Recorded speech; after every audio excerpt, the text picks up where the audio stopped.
Marty, thank you very much for inviting us. Let me just mention, with me is Jane Oates, who sitting right behind Marty over there. She's president of WorkingNation, and she's got an incredible background in education, policy and all, both at the federal and state levels, including she was Undersecretary of Labor for Barack Obama in his first term. She ran higher ed in the state of New Jersey for a bunch of years, and before that, she worked closely with Ted Kennedy for 12 years on education policy. Anyway, that's the type of team we've pulled together. We have other extraordinary people. She's the only one who's near enough to come. Everyone else is in LA or Phoenix or something. Anyway, Lona, you want to put up the video? Starting now.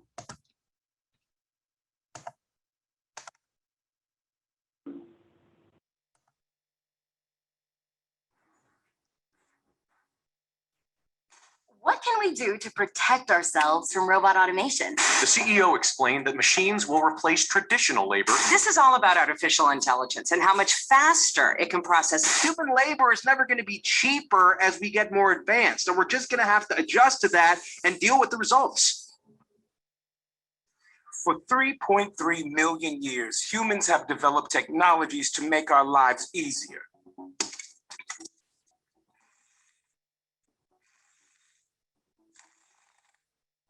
These inventions made us more efficient. It meant we didn't have to spend as much effort working to survive.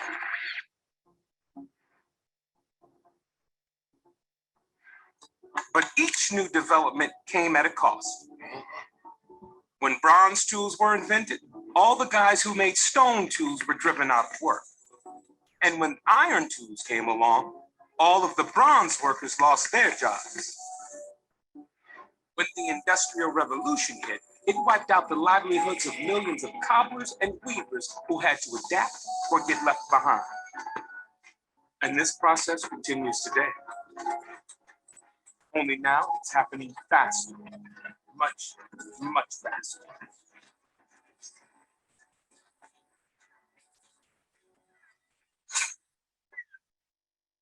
All kinds of routine jobs have become automated in the past few years, thanks to breakthroughs in technologies like robotics and radio frequency identification, computing, and high-speed networking.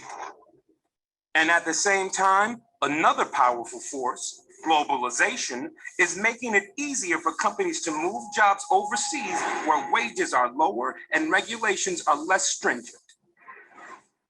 In the past 20 years, these two forces, technology and globalization, have wiped out millions of American jobs in manufacturing, from Detroit's auto plants to North Carolina's textile mills. And it's not just manufacturing jobs. We're now entering a dramatically new phase where high-skilled jobs are also at risk. Here's why. Since 1965, computer processing power has roughly doubled every 2 years. All of the computing power that controlled the Apollo mission to the moon can now fit on the chip inside your smartphone. And in a few decades, computers will be thousands of times more powerful than they are today. Already, computers use artificial intelligence to easily beat the world's greatest chess masters. Recognize faces, understand spoken language, and even compose music. They can do many of the things that we've always thought made us human, and that threatens many of the jobs we've always thought were secure. Take driving a vehicle, which is the #1 job in most states in America. With driverless cars already on public roads, millions of truck drivers, bus drivers, and taxi drivers are soon going to find themselves obsolete. In hospitals, hundreds of thousands of jobs are on the line as computers learn to analyze CAT scans and biopsies, deliver low-level anesthesia, and even do surgical procedures. And in restaurants, hundreds of thousands of cooks will be replaced in the coming decades by machines that can follow recipes perfectly without ever taking a sick day or a smoke break. An Oxford University study predicts that within 20 years, 47% of all jobs are likely to be replaced by technology. That's over 70 million people. And at the same time, globalization is also affecting high-skilled jobs in ways that it never has before. Law firms, for example, are beginning to outsource work to lawyers in developing nations who are trained in American law. These lawyers can do legal research and even review contracts for a fraction of the cost of an American lawyer. Now, just as technology and globalization destroy jobs, it's important to point out that they also create jobs by generating new industries and new markets for American products. We don't know exactly what the future is going to look like, but we do know this. Millions of American workers, white collar and blue collar, young and old, are about to face enormous, difficult transitions. We're living longer than ever before and will be forced to change our jobs more often than any people in history. We're going to need to learn new skills constantly throughout our careers to keep from being left behind.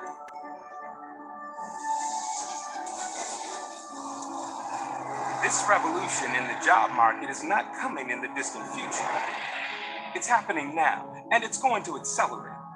It's going to affect all of us, our friends, our families, and our communities. Are you ready? Visit us at WorkingNation.com.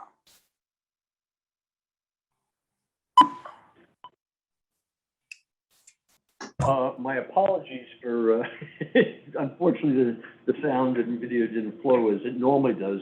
This was we launched WorkingNation officially in September of 2016. Slope of the Curve, which is the title of this, and it's on the front page of our website, was launched on CNN's platform. And following that, Time Inc. and Fortune platforms began carrying video content. Let me give you you've heard my background in terms of so it sounds like I couldn't hold a job. But no, I've covered a lot of different ground, and it really is pretty much what, I'll give you the background. In October of 13, I was invited by Deutsche Bank to a dinner here in New York. I was in town, and it was the night before the U.S. government might default on its debt, and the guest speaker that night was Larry Summers. And I said, oh, this will be interesting. I'll go. So I went. The only person I knew at the dinner was the guy who invited me from Deutsche Bank, but you had probably about 150 major executives, fund managers, et cetera there. At some point, as I was listening to Summers, all of a sudden this concept came into my head about structural unemployment. And it was really four variables coming together like never before in history. Globalization, technology, longevity, people, units of labor staying in the workforce much more, and then broken education, particularly given how fast those other three are changing. When Summers opened it to questions, I raised my hand, they gave me a mic, I laid it out to him, and we had an interesting back and forth, but of course, the people were there to hear all about the default on the debt the next morning. But what literally led to me sitting here today was when Summers left the stage, 7 different guys that night, who I didn't know, but chased me down and basically said, I can't believe I've never thought about this. I said, wow, if the top fund managers and corporate executives in New York aren't thinking about it, then the average American isn't thinking about it. Next night, I turn on Charlie Rose, and Charlie says, welcome to the show. Tonight's special guest is former Secretary of the Treasury, Larry Summers. The opening clip of the show was Summers saying, the most critical issue facing our nation in the medium and long term is, in some semblance, what I laid out the night before. Not suggesting I told Larry something he didn't know. The fact that the Charlie Rose film editors took that clip out of the full interview and opened the show with it, I said, okay, caught their attention. And then 2 weeks later, I was speaking at the University of Chicago, where I went to grad school, all about, and I got into this whole discussion, and when I was done, again, 150 older alumni, and when I was done, 25 of them chasing me down. So as Marty mentioned, I was investment banker for Turner Broadcasting. At another point in time, I ran, the largest Fox affiliate group in the United States that we created at Apollo, where I was a founder. And so the idea of the power of media to, educate people in this country, having worked with Ted and having worked with Rupert, they've had a little bit of influence. So that's what really, what I said, I'm going to create a not-for-profit media enterprise, basically educate the people of this country as to what I believe is the most significant issue we face. And structural unemployment has a lot of impact on a lot of the other discussions that, were heard today. The three motivations here are really, one, as the title of the video, structural unemployment, the slope of the curve. Never before, when you look at the change in jobs and skills when measured against time, it's never changed so quickly before. So that's one motivation. Second motivation is this time it's about the heart of America. Yes, we do a lot about the bottom 20%, but we also do a lot about the middle class. That is being squeezed. Two examples I'll give. One was used in the video, driverless vehicle. We're talking about the #1 job in I think something like 30 states. I don't know if it's 5, 10, 15, 20 years, but those jobs, those. Excuse me?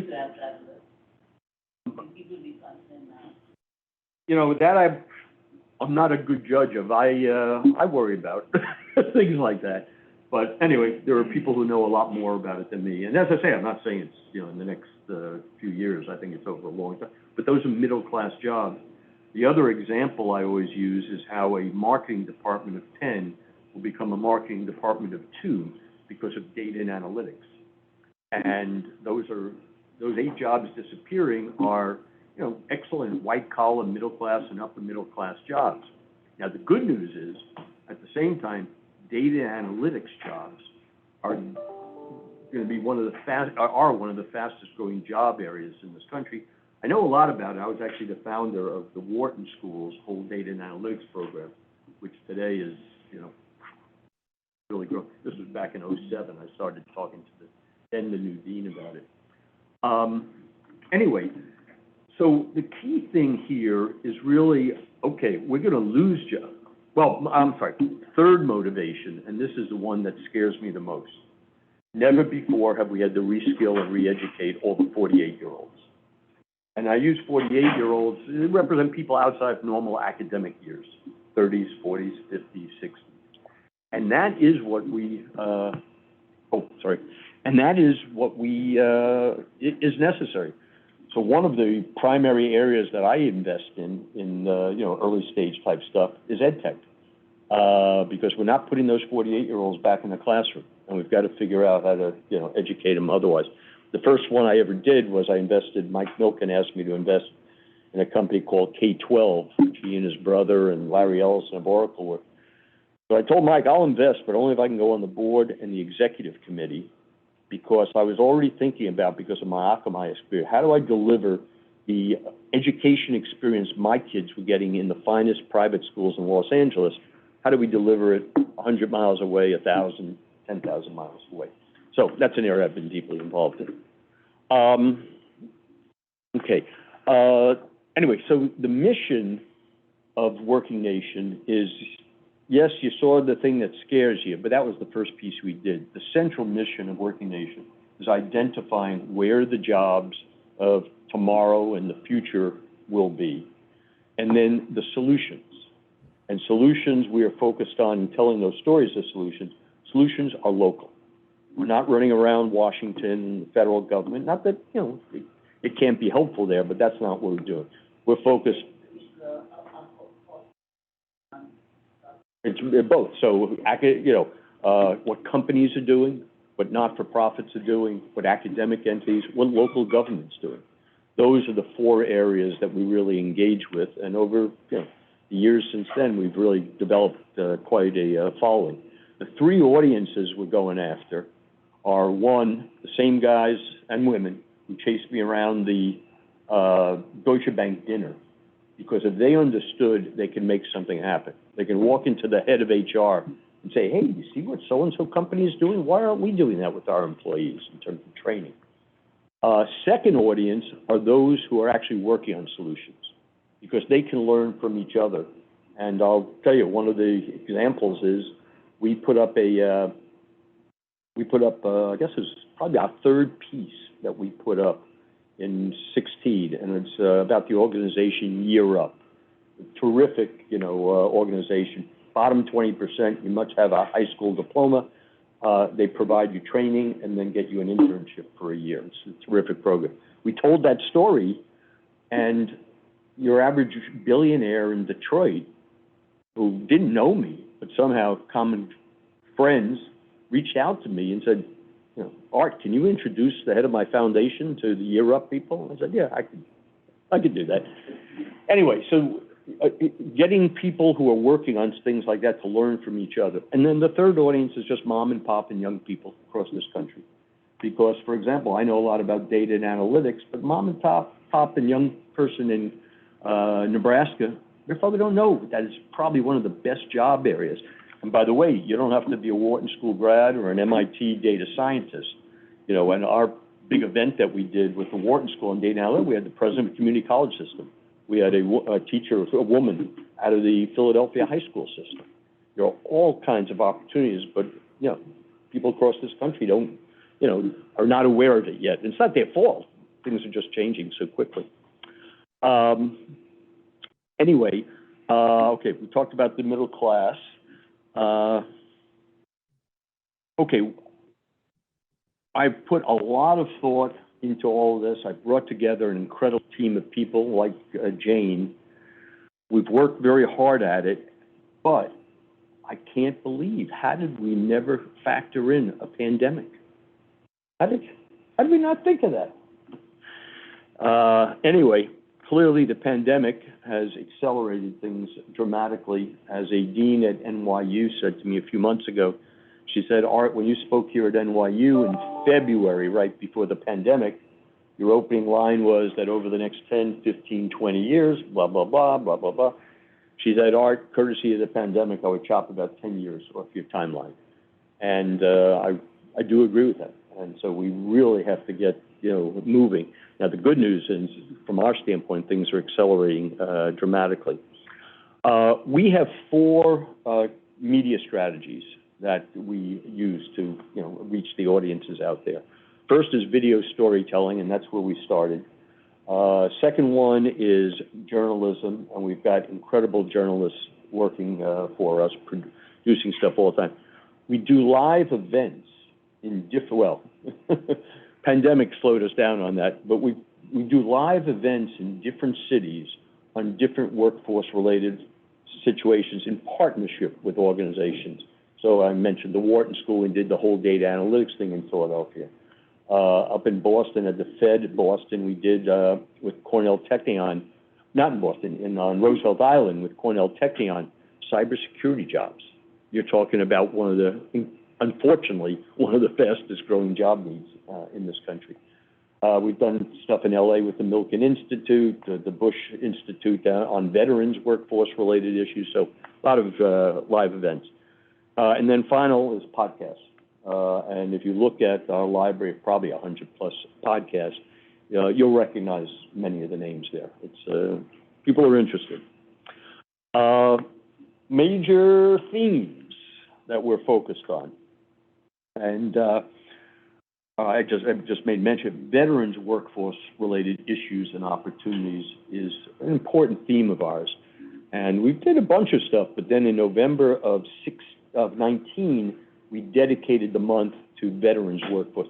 It was a blowout success. First of all, Clint Eastwood stepped up with a giant matching grant, and that finally facilitated us closing with JP Morgan Chase, Comcast, Apollo, and a few others. We did that again this past. Not scholarships. It goes to funding what we're doing, because what we do costs money, a lot of money. But we ended up with millions of viewers. Particularly this past November, it was incredible when other companies came in and helped fund, et cetera. So that's a big theme. Green jobs. big themes. Everyone talks about the environment, very little discussion about green jobs. Yes, John Kerry talks about it a bit, and Joe Biden mentioned it once or twice. But it's one of the, when you broadly defined, it's one of the fastest growing job areas in this country. What we're doing on that right now, and we've done stuff, but what we're doing now is developing a whole lot of content related to that, but also with a research firm that's incredible. We have now started doing research on a state-by-state basis of what green jobs look like in those states. We started out with Pennsylvania and Colorado as two very interesting states, you know, based on the discussion with the research organization that we've hired. But then, probably didn't see it, but just yesterday we announced the Walton Family Foundation has stepped up now and is funding research with us in 6 states up and down the Mississippi. And then this morning, Jane and I were in a meeting with a guy very involved in the healthcare world. He loves what we're doing, and so without even asking, he said, I'd like to fund that research in Connecticut, the state that he lives in. So by the way, if anyone has a state they'd like to fund, 41 available. right, 41 available. Anyway, the reason we were meeting with the healthcare guy this morning, and we've also worked very closely with the CEO of the University of Pennsylvania healthcare system and all, healthcare jobs. Obviously, lot going on in that area. No, we're not looking to tell the story about doctors and nurses, but it's all the other, telemedicine. You know, it's just a wide range. Listen, one of the fastest growing job areas, there was reference earlier in one of the conversations, home healthcare workers. You know, given that people all of a sudden now don't want to go into these facilities, is one of the fastest growing job areas and really can't be supported. So we got to come up with ideas on how to develop people on a long-term basis for those types of jobs. My favorite, not-for-profit jobs, careers. You're talking about, if you aggregate the not-for-profits in this country, it may be one of the largest employers in this country. And then if you think about what I was referring to earlier, both the aging of the population and the squeeze on the middle class, you're talking about a lot of need for not-for-profit help. Tough times now, but I do believe over the next 20, 25 years, there's going to be incredible amount of wealth transferred, not just to family members, but into the not-for-profit world. And one of our big themes at WorkingNation is the link between employment and purpose in life. It's not just about economics. And that came about because I started thinking about myself back in the fourth quarter of 15, and putting aside money and even the people I work with. I was just so driven by these things. And then in the first quarter of 16, the woman I know from the television world back in the mid-90s, she came to me with the movie rights to Viktor Frankl's book, Man's Search for Meaning. I was aware of the book, had never read it. I had no interest in making a movie. Most of you not read it? Because I find most have not read it. If you have not read it, we will, somehow through Marty, we will get you a copy of the book because it's on the Library of Congress's 10 most influential books ever published in this country. When Giselle brought it to me, I did read it. Man's Search for Meaning. Viktor Frankl was a Holocaust survivor who came out of the camps having seen who survived and who didn't. And those people who had a greater sense of meaning in life, he found, had a greater chance of surviving. The one in that tutorial where they surprised him, 300 people in the audience were children of people he saved. Have you ever seen that? I haven't seen. Yeah, I haven't seen. By the way, the woman who I'm now working with, the woman who created the Viktor Frankl Institute, she and me and another organization I'm involved with, and 2 of his grandchildren are now talking about what we can do. And she is making a movie of Man's Search for Meaning. I'm not involved in that, but anyway, it's we will be happy to deliver the book to you. It really has influenced my life.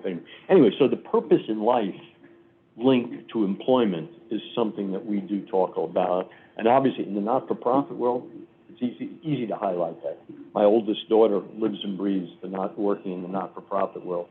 She works harder than anyone you've ever met in the investment world. But she gets paid a tiny fraction of what they do. But excuse me? What do you mean? This is one that, what's her name? Darlene, what's her name? The actress. It's doing work in Africa. And Sabrine has done it. She majored in college in global health and societies, and her first job out of college was working for an Israeli not-for-profit, bringing Israeli technology to Africa. And anyway, she's got a big international not-for-profit focus. But in about 10 minutes. okay, so and we're going to open the question. Diversity and inclusion, very big theme of ours. Even before all that was going on now. We've done a lot in that area. We're obviously expanding that even further. One of the things I'm focusing a lot on is if you look at the Sunday morning talk shows, this past week and the week before and the week before, a lot of discussion about blacks, Asians, women. You don't hear a word spoken about Hispanic workforce. LA, 50% of the workforce is Hispanic. And as was mentioned earlier, I was the guy who bought up, not personally, but our fund, bought up the majority of the bankrupt debt of Telemundo in 1992. I didn't have to be that smart. I lived in LA. Anyway, so the Hispanic, we're going to start talking about the Hispanic workforce, as well as, other, groups as well that we've been doing. Finally, entrepreneurism. I'm not looking to tell Mark Zuckerberg's story, but if you think about it, entrepreneurship on a local basis is what creates the jobs and to so much of the community. So we're doing a lot. Older workers, big theme. I'm on the Milken Institute's board of aging. We work very closely with them. We're going to be doing a lot more on because as we extend people's lives, you got to give them purpose. You got to give them something to do. So employment in those areas is another point. Internships, apprenticeships. We've done a lot. We're actually going to start talking a bit about national service. I do think courtesy of the pandemic, young people are going to have a more difficult time in the getting into the employment world. I do think all kinds of programs, as I said, national service, and I'm not talking about Israeli style, everyone going to the military, but working on a localized basis to help communities. So, and then the newest thing, autism awareness, we're dedicating the month of April to that. It just came up in some other presentation that I made, and a woman who's very focused on that, and the workforce issues. So that's another thing. Okay, I mentioned, we've come a long way in terms of there are organizations that work very, very close, that we work very, very closely with. They help fund us, but more importantly, when we did the November Veterans thing, 22 other organizations distributed our content to their audiences. And I will say major media is now really following us quite often. This woman over here, I think she's interviewed every week by either the Wall Street Journal, PBS, whoever. Anyway, okay. Question. So the foundation's role is more of a communication kind of expert for this whole thing of new jobs? As I said to I won't use the name, a very prominent woman here in New York and foundation and all, she said, she really was interested in what we were doing, and she said, but Art, where's the value? And I said to her, look, if you give $1 to some not-for-profit, you're hoping to get 90 cents worth of value. That's good. I said, you give $1 to us, our goal is to create $5 of value through media, basically a multiplier effect. And ever since then, she uses the term multiplier effect. And if you think of the power, again, going back to my Turner and Rupert days, the power of media in terms of getting things, educating people and getting things done I think there's a real multiplier effect there. No. Are you going to take it one step further and fund it for internship? You guys understand the thing?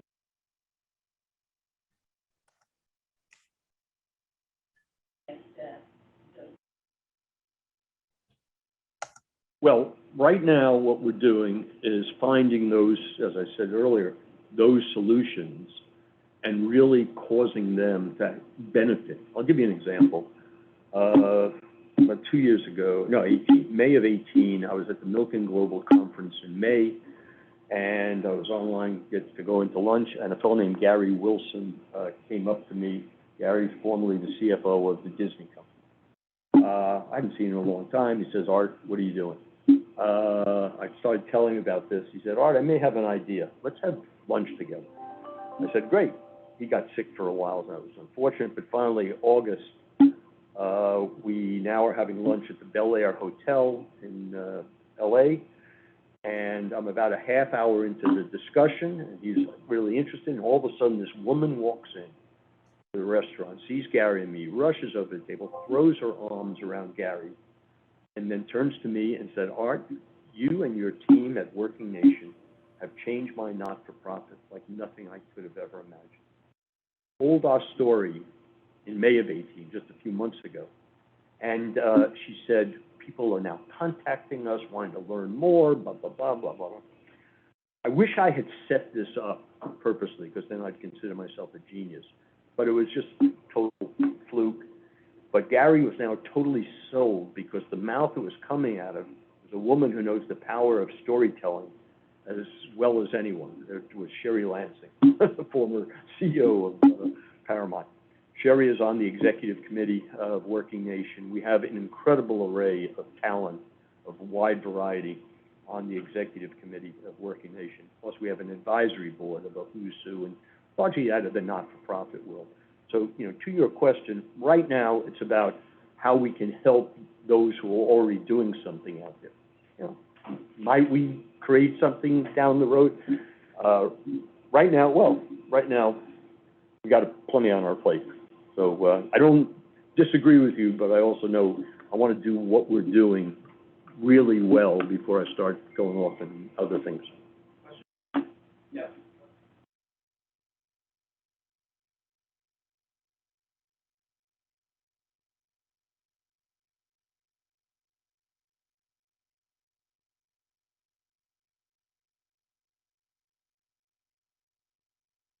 Jane, you want to say something? I think the easiest way to say it to you is that I do a lot of these players, outcomes, and look at impact. And because our whole idea is how do we take this great organizations,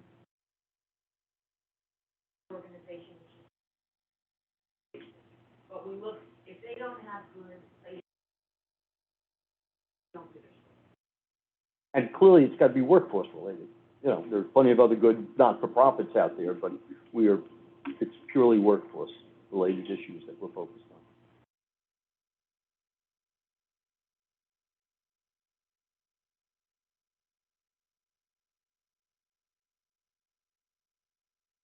on. I'm sorry, say that again? Who else do we consult with?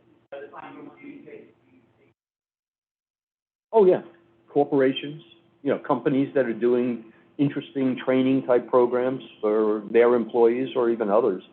As I mentioned, academic entities, and trying to work pretty closely with local government, because when you think about it, you got a big mayor's race here.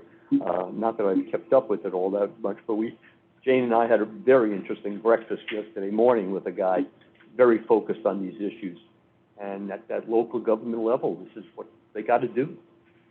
I'd say in my own mind, this is really top of the list, because when I early on started doing this, I was going up and down Park Avenue here in New York, and the number of times people would say while I was in the conference room or send a follow-up email, Art, I can't believe how you've opened my eyes to the world that my children and my grandchildren will be living in.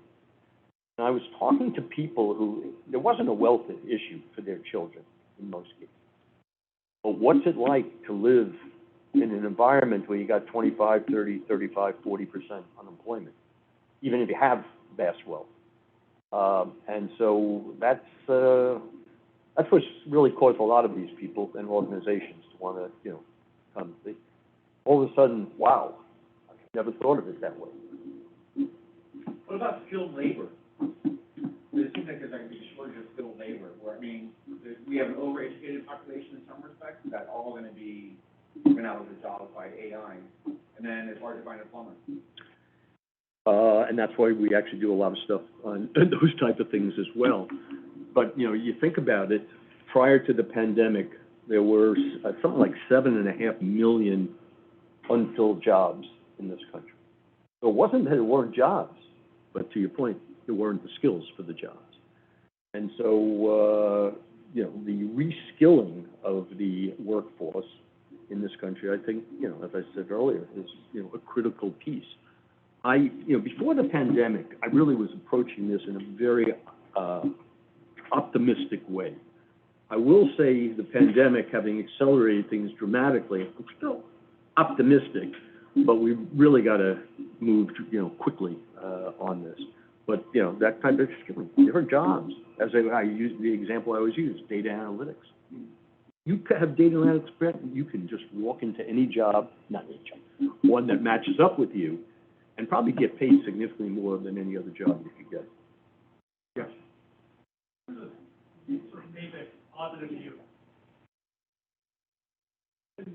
My other integration is almost a dystopian view whereby governments and others all build, you know, again, big tech or whoever, right? How do you educate? Instead of taking the hard steps to be.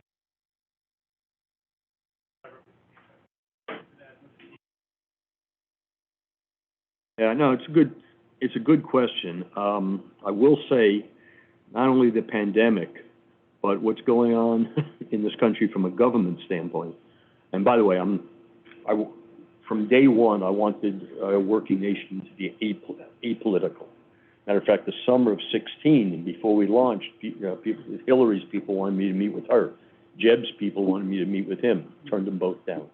I did not want to, you know, run around at the federal government level, particularly in a presidential election year.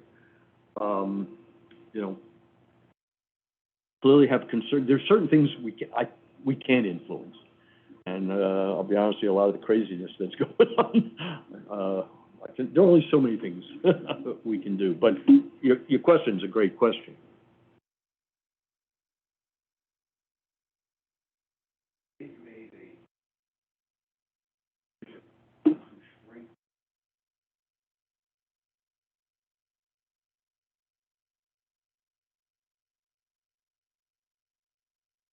Able-bodied people are working like crazy.